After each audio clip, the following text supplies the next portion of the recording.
اللہم صلی علی محمد نور میں نور اللہ ہے۔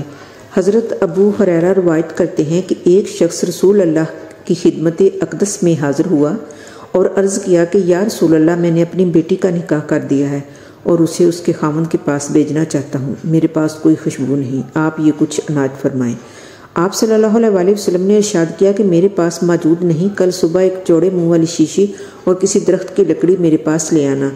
دوسرے روز وہ شخص شیشی اور لکڑی لے کر حاضر خدمت ہوا تو آپ صلی اللہ علیہ وسلم نے اپنے دونوں بازوؤں سے اس میں اپنا پسینہ ڈالنا شروع کیا، یہاں تک کہ وہ بھر گئی۔ پھر فرمایا کہ اسے لے جا، اپنی بیٹی سے کہہ دینا کہ اس لکڑی کو شیشی میں تر کر کے مل لیا کرے۔ پس وہ جب آپ صلی اللہ علیہ وسلم کے پسینہ مبارک کو لگاتی تو تمام اہل مدینہ کو اس کی خوشبو پہنچتی، سبحان اللہ، یہاں تک کہ ان کا گھر کا نام خوشبو والا گھر ہو گیا۔